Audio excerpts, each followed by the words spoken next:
que tenemos, lo voy a poner a grabar como siempre. Y vamos ya, comenzamos. Bien, a ver chicos, tema de historia universal del día de hoy es la Revolución Francesa. Ya llegamos a este tema. Tenemos que acabarlo hoy día porque la próxima semana tenemos que llegar hasta la restauración de Europa. Hay que correr, ya estamos cerca a fin de año, tenemos que correr con los temas para que podamos terminar. Bien, la Revolución Francesa es un proceso que ocurrió en Francia, obviamente, ¿no? Faltaba más, ocurre en Francia entre 1789 y 1799, entrando fines del siglo XVIII y comienzos del siglo XIX. ¿Qué es una revolución? Vamos a hablar por partes. ¿Qué es una revolución y cuál es la importancia de la Revolución Francesa? Una revolución, me dice, es un cambio profundo, un cambio violento de estructuras sociales, de estructuras económicas, de estructuras políticas. O sea, cambia todo. Se busca un cambio, normalmente a través de la violencia, a nivel político, a nivel social, a nivel económico, en una sociedad o en un país. En la época contemporánea han ocurrido dos grandes revoluciones que han marcado el mundo en el que vivimos. El mundo en el que vivimos el día de hoy está basado en dos revoluciones. ¿Cuáles son esas dos revoluciones en las que está basado el mundo de hoy? En la revolución industrial, que ya hemos hablado de las dos revoluciones industriales, y en la revolución francesa a nivel político. Bien, la Revolución Francesa es uno de los hechos más importantes de la historia. Tan importante que la Revolución Francesa significa el fin de la edad moderna y el comienzo de la edad contemporánea de la historia. ¿En qué edad de la historia estamos viviendo ahora? En la edad contemporánea. Entonces, ¿qué acontecimiento marcó el inicio de la edad contemporánea? La Revolución Francesa. Mira qué tan importante que hasta dividió la historia, ¿no? De una etapa a otra, ¿no? La época contemporánea o la edad contemporánea. Muy bien. ¿Qué es la Revolución Francesa? Es un conflicto a nivel social y a nivel político con muchos periodos de violencia que convulsionó Francia a fines del siglo XVIII. Esa fue la Revolución Francesa. Se inició con la autoproclamación del tercer estado. ¿Ya? El tercer estado en Francia se autoproclama como Asamblea Nacional en 1789 y termina con el golpe de estado de Napoleón Bonaparte el 18 de Brumario de 1799. ¿No? Esa es la Revolución Francesa. Muy bien, la Revolución Francesa.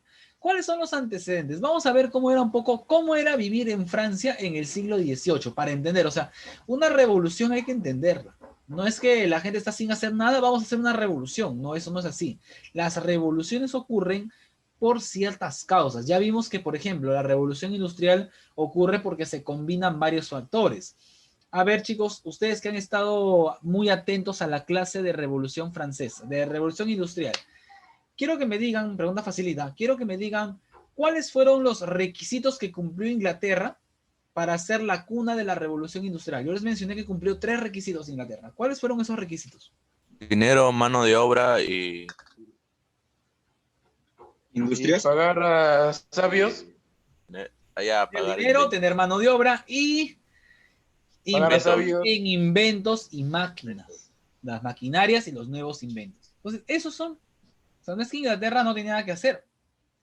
Inglaterra cumplió ciertos requisitos. De la misma manera, para la Revolución Francesa se conjugaron un montón. Eso es cuando tú, acá es una mezcla, ¿no? Una mezcla de varias cosas que pasaron, que terminaron derivando en la Revolución Francesa, ¿no? Cuando tú preparas una sopa y le vas echando diversos ingredientes hasta que sale lo que tú quieres preparar. De la misma manera, acá hay varios ingredientes que van a irse juntando hasta formar el caldo de cultivo de lo que será el estallido de la Revolución Francesa. En primer lugar, tenemos que en Francia gobiernan los reyes en un estilo de monarquía absolutista. Ya hablamos que el absolutismo es una forma, una creencia en la cual el rey recibe el poder de Dios, el rey puede hacer lo que se le dé la regalada gana, no le debe cuentas a nadie de lo que hace, no hay derechos humanos, no hay nada de eso, y la frase que resume eso es el Estado soy yo, la frase del rey Luis XIV, ¿verdad?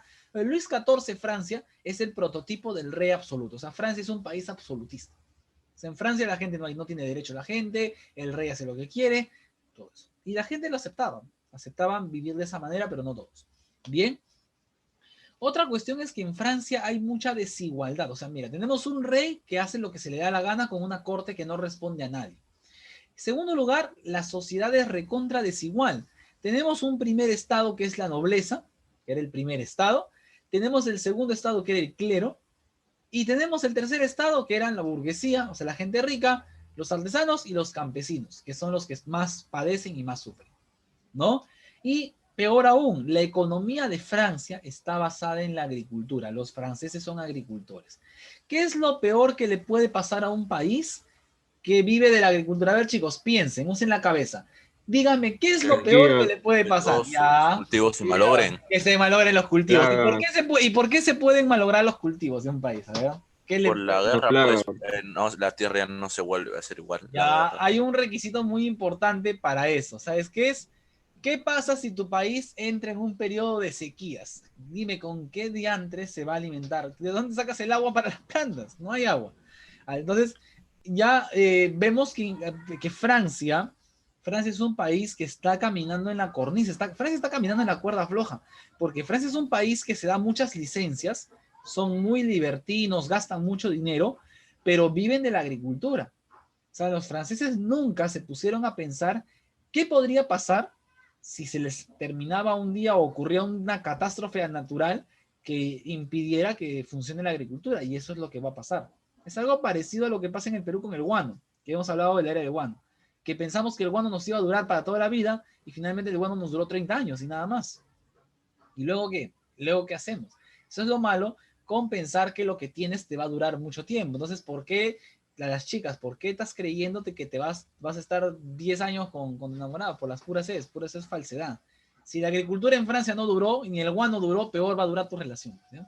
Ni te hagas ilusiones. ¿Ya? A ver, chicos, entonces vamos a las causas de la Revolución Francesa. Ya hemos visto un poquito, ya estamos viendo un poco por dónde van los tiros de esta situación.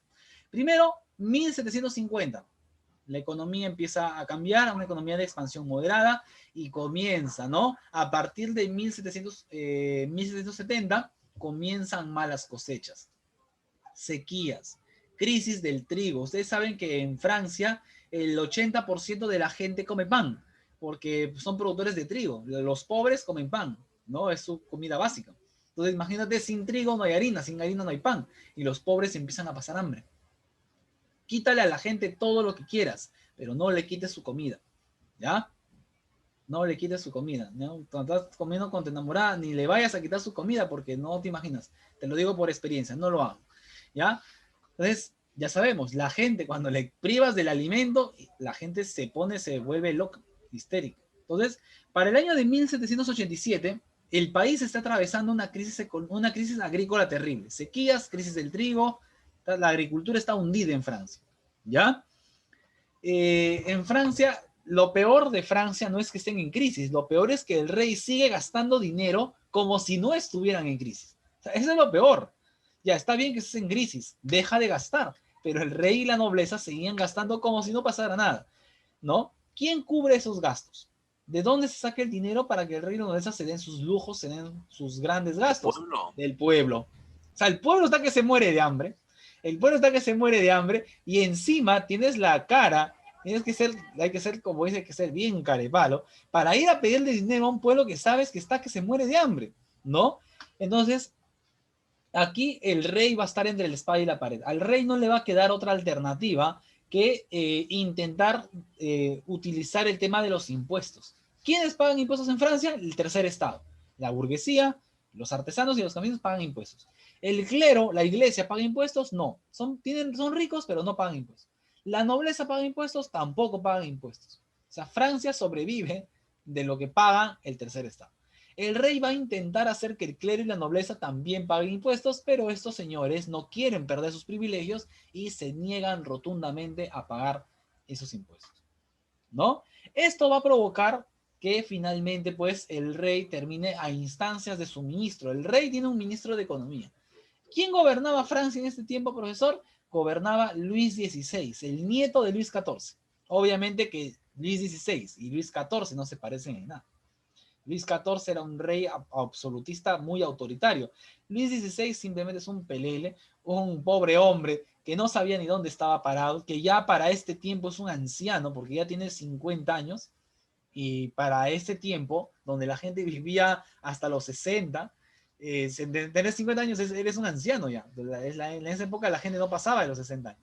Entonces, este rey Luis XVI, que no tiene pues la voluntad, no tiene esa fuerza para imponer su autoridad, termina siendo pues doblegado por los nobles, ¿no? Finalmente este rey Luis XVI termina pidiéndole consejo a su ministro de Economía, el ministro Necker, ¿no? Y Necker le dice, ¿sabe qué, rey?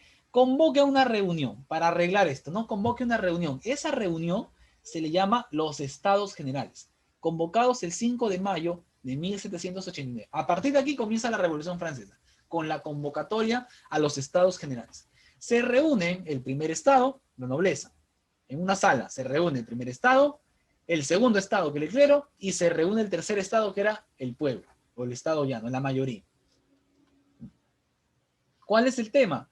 ¿Cuál es el tema? El detalle es cómo resolver la crisis de Francia. La propuesta es que todos los estados paguen impuestos. Todos los estados paguen impuestos. El primer estado y el segundo estado se oponen. El tercer estado vota a favor. ¿Ya? Entonces dicen, vamos a votar.